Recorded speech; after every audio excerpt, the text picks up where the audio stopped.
राज्यभरासह संपूर्ण देशभरामध्ये काल होळी आणि आज धुलीवंदनचा सण जो आहे तो अतिशय आनंदात साजरा केला जातोय. खरं तर राजकीय नेते मंडळी सुद्धा आपल्या कार्यकर्त्यांसोबत रंगपंचमी साजरा करताना आपल्याला पाहायला मिळत आहे. काही वेळापूर्वी भाजपचे नेते रावसाहेब दानवे हे देखील कार्यकर्त्यांसोबत रंगपंचमी साजरी करताना आपल्याला पाहायला मिळाले. काय सांगाल, आज धुलीवंदन आहे. खरं तर बालपणी जसे धुलीवंदन आपण खेळत होतो तसंच तुम्ही आज कार्यकर्त्यांच्या अंगावर रंगाचा मारा केला, अगदी सिलेंडर घेऊन. आणि असं एक काल धुलीवंदन झालं आणि आज दुसरा दिवस आहे. त्याला आम्ही आज धुराडा म्हणतो. बालपणी तर गावामध्ये सगळ्या गावातले तरुण एकत्र येऊन एक होळी करायचे, ती पेटवायचे आणि त्याचा आनंद घ्यायचो. परंतु आता गावागावातनी घराघरात होळी करायला लागले लोक, आणि त्यामुळं सामूहिक एकत्र येऊन गावाचा सण साजरा करण्याची जी पूर्वीची पद्धत होती ती थोडी आता बदलली. आणि आज या ठिकाणी धुलीवंदन आहे. खरं तर आजच्या दिवशी मी कधीच बाहेर जात नसतो, कारण धुलीवंदनाच्या दिवशी बोमा मारण्याचा दिवस असतो. लहानपणी आम्ही कोणाचे तरी नाव घेऊन काहीतरी वेडवाकडं त्याच्या नावानं बोलायचं असतो, तेही त्याला मजाकमध्ये घ्यायचे आणि मुलं म्हणून आम्हाला सोडून द्यायचे. आणि साधारणतः मोठ्याच माणसाच्या नावानं अशा प्रकारचे प्रकार व्हायचे. त्यामुळे आपल्या घरात असायचं, जे कोणी कार्यकर्ते भेटायला येतात त्यांना नमस्कार करायचा, त्यांना रंग लावायचा, तेही आपल्याला रंग लावतात आणि साधेपणानं होळी साजरी करायची. पण सामूहिकरित्या जर आले तर मग जसा रंग असतो तसा रंग भरावा लागतो. आमचे कार्यकर्ते बी रंगात आलेले असतात, ते माझ्यामध्ये रंग भरवण्याचा प्रयत्न करतात आणि त्यामुळे मी बी रंगून जातो त्यांच्यामध्ये. आणि मग मात्र तुम्ही आता बघितलं की कशी आम्ही होळी खेळलो. त्यामुळे अशा प्रकारचा आनंद काल आणि आज मनसोक्तपणानं कार्यकर्ते घेत असतात. लहान्या मोठ्याचा भेदभाव न ठेवता सर्वजण एकत्र येऊन आनंद साजरा करतात. खरं तर आता तुम्ही मगाशी असं म्हणालात की आम्ही बालपणी बोंबा मारायचो एखाद्या मोठ्या व्यक्तीच्या नावाने. आता राजकारणात राजकीय बोंबा कुणाच्या नावाने मारणं पसंत कराल तुम्ही? नाही, आम्ही बोंब कोणाच्याच नावानं मारत नाही. आमच्याच नावानं लोक बोंबा मारतात. कोण मार आता मारणारे तुमच्या चॅनलवर रोज आहेत सकाळी 9 वाजता. म्हणजे अर्थात संजय राऊतांना तुम्हाला म्हणायचंय? नाही, मला मनाचं म्हणल्यापेक्षा तुम्हीच नाव घेऊ राहील त्यांचं, आणि मला वाटतं कदाचित ते बरोबर असेल. सकाळी 9 वाजले, जसं दिवस निघाल्यावर कोंबडा बाग देतो तसा सकाळी 9 उठल्यावर यांचा बाग असतो. पण जरा आवाज शांत झाला आहे आता. या जिल्हा परिषदा, महापालिका, नगरपालिकेच्या निवडणुकीनंतर कोंबडा जरा बारीक आवाजात बोलायला लागला. म्हणजे असा आवाज काढायचा काही विचारू नका. ग्रामीण भागात आजही बोललं जातं की रंग लावणाऱ्यापासून नाही तर रंग बदलणाऱ्यापासून सावध राहायला हवं. तुमच्यासोबत बदलले का कोणी रंग? काय आठवतं तुम्हाला? हे बघा, मी जेव्हा जन्माला आलो त्यापासून अगोदर माझ्या घरात रंग होता. माझे आजोबा हे संघाचे स्वयंसेवक होते आणि लहानपणी गिरूमध्ये टोप्या बुडवायचेत आणि गेरवा रंग करून ती डोक्यात घालायचेत आणि गावात फिरायचेत. आणि त्यामुळं पहिल्यापासून आमच्या घरामध्ये भगवाच रंग आहे. आम्ही कधी रंगच बदलला नाही, पण रंग बदलणारे अनेक पाहिलेत आम्ही. आणि आत्ता तर रंग तर रिटर्निंग ऑफिसरच बदलले यावेळेस लोकांनी जिल्हा परिषदला. म्हणजे एखाद्यानं जर का राष्ट्रवादीचा बी फॉर्म आणला असेल, भाजपला तिकीट मागितलं पण तिकीट नाही भेटलं, राष्ट्रवादीचं घेतलं. पण जर का वेळेवर एखाद्या भाजपवाल्यानं जर म्हणलं, त्यांनी तो फॉर्म जोडल्याच्या नंतर अरे माझ्याकडे भाजपचं घेतो का, लगेच राष्ट्रवादीचं फेकून दिलं, भाजपचं घेतलं. काही लोकांनी मशालचं फेकलं, भाजपचं घेतलं. पूर्वी महिना 2 महिने 4 महिने अगोदर पक्ष बदलायचे लोक, आता फॉर्म दाखल करतानाही पक्ष बदलायला लागले. त्यामुळे विचित्र परिस्थिती झाली. राजकारणामध्ये जो काही पूर्वीचा स्तर होता तो आता खऱ्या अर्थानं राहिला नाही. लगेच लोकांना पदं पाहिजे. ज्या लोकांनी अनेक वर्ष कष्ट घेऊन पक्ष उभा केला त्यांना हे चांगलं वाटत नाही. राहुल गांधी यांच्यासाठी कोणता रंग तुम्ही पसंत कराल? ते हिरवा जास्त पसंत करतात, राहुल गांधी, असं आम्हाला वाटतं. बरं, उद्धव ठाकरे? उद्धव ठाकरे आणि राहुल गांधीच्या रंगात आता फार फरक राहिला नाही.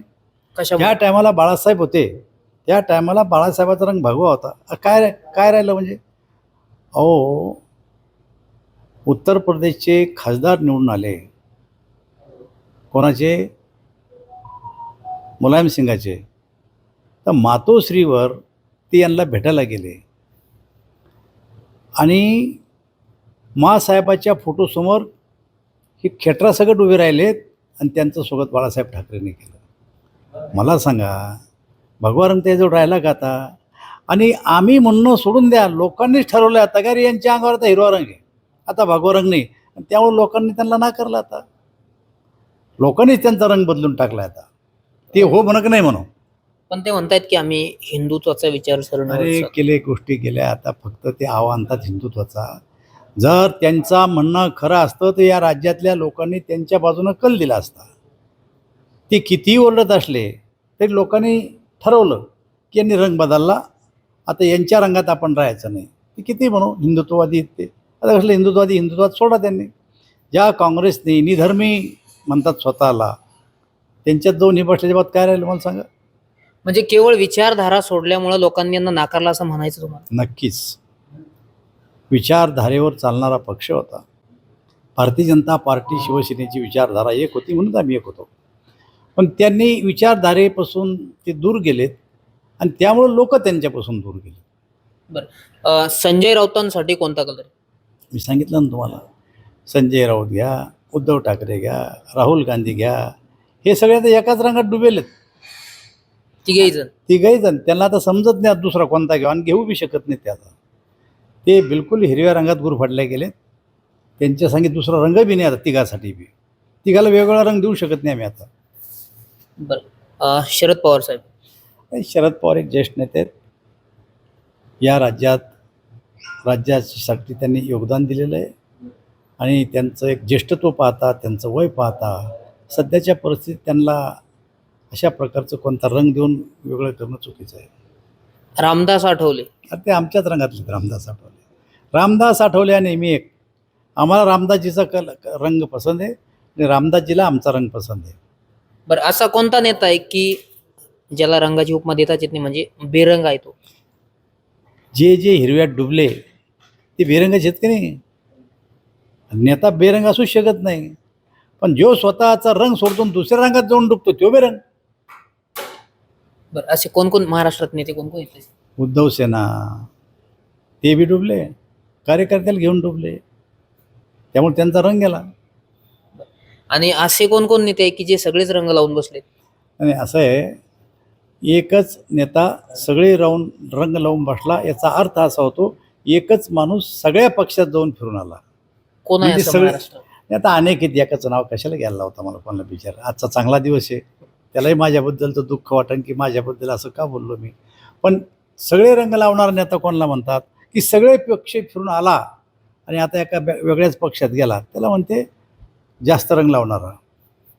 बरं, आता जिल्हा परिषदेच्या आणि पंचायत समितींच्या निवडणुका पार पडलेल्या आहेत. खरं तर छत्रपती संभाजीनगरची निवडणूक पार पडलेली आहे. त्यानंतर सिल्लोडचा निकाल लागलेला आहे. तुम्ही सिल्लोडचे त्यानंतर दौरे केले. आता काय परिस्थिती, काय वेगळेपणा तुम्हाला त्या ठिकाणी वाटतोय? हे बघा, छत्रपती संभाजीनगरमध्ये भारतीय जनता पार्टी शिवसेनेची युती व्हावी असा स्थानिक कार्यकर्त्यांनी निर्णय घेतला.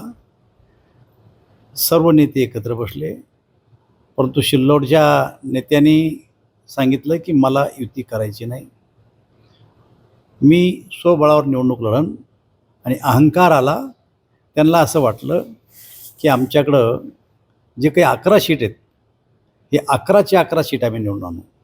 अहंकार आला त्याला. आणि त्यामुळं छत्रपती संभाजीनगरला जी भाजप सेनेची बैठक झाली त्या बैठकीत जायला त्यांनी नकार दिला आणि सांगितलं की मला भाजपशी युती करायची नाही, मी स्वबळावर लढणार आहे. त्यांना असं वाटलं का, तर ते मला कुत्ता निशाणे द्या तरी मी निवडून येतो. या राज्याचा मुख्यमंत्री कोण ते मी ठरवतो. हा अहंकार आहे. म्हणजे प्रत्यक्षात अहंकार त्यांना नडला असं भोवला किंवा पुढचं सांगतो ना, हा अहंकार आहे. आणि जेव्हा कधी निवडणूक सुरू झाली तेव्हा योगायोगानं जालना जिल्ह्याची निवडणूक नसल्यामुळे मला वेळ मिळाला. पूर्वी भारतीय जनता पार्टीचे 5 जिल्हा परिषदचे सीट होते, 5चे 5 आम्ही आता जिंकून आणले. ज्या माणसाला 11 सीट जिंकणं असं वाटत होतं त्या ठिकाणी त्याला 6 सीटवर समाधान मानावं लागलं. आणि संपूर्ण बहुमतात शिल्लोड पंचायत समिती भारतीय जनता पार्टीच्या ताब्यात आली, सोयगाव पंचायत समिती भारतीय जनता पार्टीच्या ताब्यात आली. आणि ज्या अंबाईला त्यांचा स्वतःचा मुलगा उभा राहिला त्या अंबाईमध्ये सामूहिकरित्या नाणेगाव, जंजाळा, अंबाई या गावामध्ये एक विशिष्ट प्रकारचा समाज आहे. त्या समाजाने येऊन आपल्या समाजावर हल्ला केला, लोक जखमी केले, आमच्याच लोकांवर केसेस दाखल केल्या. शिल्लोडच्या जनतेला समजलं की यांना जर निवडून दिल्याच्यानंतर काय होतं तर त्या भागामध्ये दहशत निर्माण करायची आणि दहशत निर्माण करून आमच्यापेक्षा तुम्ही कोणीच नाही असं दाखवून द्यायचं. ज्या उमेदवारांनी त्यांच्याविरुद्ध निवडणूक लढवली त्याच्या घरावर हल्ला केला, त्यांच्या मुलावर हल्ला केला, त्यांचा मुलगा आजही हॉस्पिटलमध्ये. मला शिल्लोडच्या जनतेला सांगायचं आहे की हे तुमचे परिणाम आहेत. तुम्ही जर एवढी निर्विवाद सत्ता त्यांना दिली नसती तर कशाला हिंदूवर हल्ले झाले असते त्या ठिकाणी. बरं ठीक आहे, 2 माणसातलं भांडण असन, आजूबाजूच्या लोकांनी येऊन भांडण करायची गरज काय. जे व्हिडिओमध्ये आले त्यांनी पकडलं नाही. त्यामुळं पोलीस यंत्रणा दबावाखाली आहे. त्या ठिकाणचं वातावरण एकदम खराब आहे. म्हणजे कुणाच्या सत्तारांच्या दबावाखाली असं म्हणा. अरे माझं मत असं आहे, तिथं ज्यांचा मुलगा निवडून आला त्यांच्या दबावाखाली. कोणाचा मुलगा निवडून आला तिथं? अब्दुल सत्तार. मग मला विचारल्यापेक्षा तुम्हाला सगळं तुम्ही होते ना तिथं. मला माहिती आहे की तुम्ही दिसले बूम मला TV 9चे. म्हणजे केवळ दहशत आणि अरेरावीमुळेच त्या ठिकाणी पैशाचा वारेमाप वापर, सत्तेचं दडपशाही, सरकारी यंत्रणा हाताशी, निवडून आल्याच्या नंतर सामूहिकरित्या आजूबाजूच्या नाणेगाव, जंजाळा आणि अंबाईच्या लोकांनी हिंदूवर केलेले हल्ले, त्यांच्यावर केलेल्या केसेस आणि जो कोणी माझ्याविरुद्ध निवडणूक लढवू इच्छितो किंवा लढला त्याला पुढच्या निवडणुकीमध्ये आमच्या पुढं जायचं नाही अशा प्रकारची तंबी त्यांनी आता दिली. बरं, या संदर्भात भविष्यात तुम्ही काही भूमिका घेणार आहात का आपल्या बांधवांची? आम्ही भूमिका काय, पूर्ण मतदारसंघात मी फिरलो, साऱ्या गावात जाऊन आलो मी, सगळ्या जिल्हा परिषद सर्कलमध्ये जाऊन आलो मी. भूमिका म्हणजे काय, आमची एकच भूमिका आहे की हिंदूंना त्या ठिकाणी जागे करणं आणि यांना त्या ठिकाणून पायउतार करणं ही आमची भूमिका आहे. आता पायउतार केव्हा करणार? पायउतार जेव्हा जेव्हा वेळेल तेव्हा. आत्ता तर त्यांची घमंड उतरवली आम्ही. त्यांना वाटे 11 सीट आम्ही निवडून आणू, पंचायत समिती ताब्यात आणू. नाही आणून दिले आम्ही पंचायत समिती ताब्यात, नाही येऊ दिली सोयगाव पंचायत समिती ताब्यात. नगरपालिकेच्या निवडणुकीला ते म्हणत होते ना की भोकरला हरले, आता कशी पंचायत समिती हरली शिल्लोडची, आता कशी पंचायत समिती हरली सोयगावची, आता कसे 6च निवडून आले तुमचे, तुम्ही तर 11च्या तयारीने लागले होते ना. त्यामुळं भारतीय जनता पार्टीनं तिथं पंचायत समितीवर दोन्ही बी झेंडा रावला आणि छातीवर बसून 5चे 5 माणसं निवडून आणले. म्हणजे पिछे हट होण्यास आता सुरुवात झाली असं म्हणता येईल. खूप अगोदरच झालेली आहे. फक्त बनावट मताच्या आधारे आणि डुप्लिकेट मतं त्यांनी आणलेत बाहेरून, त्याच्या आधारे ते जिंकलेत. मागे झालेली पिछाट त्यांची. आणि केवळ बोगस मताचा वापर करून मतदानाचा वापर केला. तर नक्कीच आपण पाहतो की हे होते भाजपचे नेते माजी केंद्रीय मंत्री रावसाहेब दानवे. आज धुलीवंदन निमित्त त्यांनी कार्यकर्त्यांसोबत धुलीवंदन साजरा केलेला आहे आणि राजकीय रंग सुद्धा अनेक नेत्यांवरती टाकलेले आहे. शिवाय सिल्लोडचे आमदार अब्दुल सत्तार यांच्यावर सुद्धा त्यांनी टीका देखील आता केलेली आहे. रामनाथ ढाकणे, TV 9 मराठी, भोकरदन, जालना.